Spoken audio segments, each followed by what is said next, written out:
Chief, first of all, I mean, this is going to be so exciting for you, and just to have peace of mind knowing that there's some security for the next couple of years. Oh, yeah. I mean, $1.4 million over 2 years, that is very significant for the Fort Wayne Fire Department. Like I said during the press conference, something we've never been able to accomplish. And I think part of that is a testament to how efficiently we've been able to run the fire department, but also a recognition of the efforts put forth by my staff in order to be able to justify the need for this, even though we are running a very efficient fire department.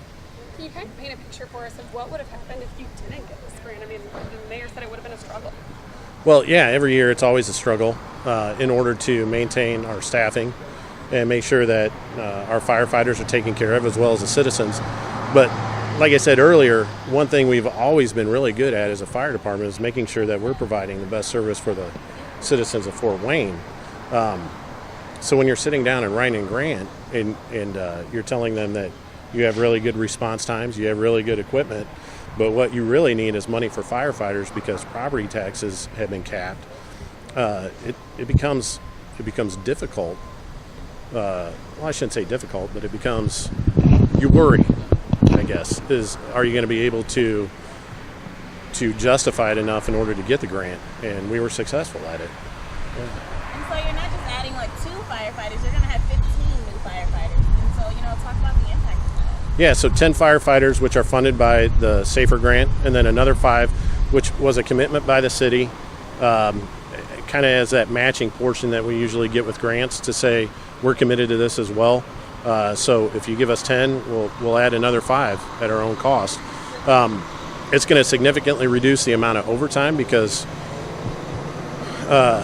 we're managed by our minimum manning, our staffing of 4 per apparatus, and trying to accomplish that every day becomes a little bit easier now that we have 15 more bodies to work with. And where those 15 will go will just depend on where the need is. Wherever the need is, yeah. So based on firefighters who are off injured, vacations, regularly scheduled vacations, or personal time, these 15 firefighters will fill in the gaps when they're created. When will they start their training? Well, so we have to work out some of those details yet, but we're looking at towards the end of the year, if not the first of the year, at the latest next spring. When was your last class started? So these guys that just came on just got over their year on. They just completed their year. So just a little over a year ago, they graduated. Will that make this process a little easier as far as you maybe already got a pool to go to select applicants? Actually, no. Because of the timing, we're probably going to have to start a whole new hiring process. And the last process didn't leave us with enough eligible candidates in order to fill the need, so we would have had to do a process anyways. Is it pretty competitive, though? I would imagine you have a lot of applicants. Yeah, usually we get several hundred applicants for even these 15 positions. I would anticipate somewhere over 500, 600 applicants. Yeah, so it's very competitive. But it makes it better for us. We have a large group of people to choose from, and we're ensuring that the citizens are only getting the best firefighters that way. So through that competition, we find out who the cream of the crop is. And how is this set, a city like Fort Wayne apart from other similar cities that don't have the staffing or,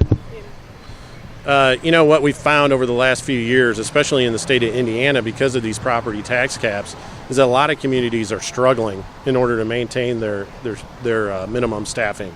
And so we're very fortunate in Fort Wayne not only to have been able to survive these last few years with those budget constraints, but also to now be a recipient of this federal grant to help supplement our fire staff by getting those 15 on. Yeah, that grant had to be very competitive too. I'm sure there are a lot of cities out there saying, I wish it could have been us. Oh yeah. There's I don't know the actual numbers, but it's every fire department, volunteer or paid, throughout the entire country that's eligible to submit for this grant. So I'm guessing several thousand grant applications, and we were chosen as one of a few recipients. You mean like the mandatory is, I believe, 70. We don't usually get guys that stay that long, but yeah. is there anything else you want to add that we didn't ask you? I don't think so. I think you guys covered it all. Thank you.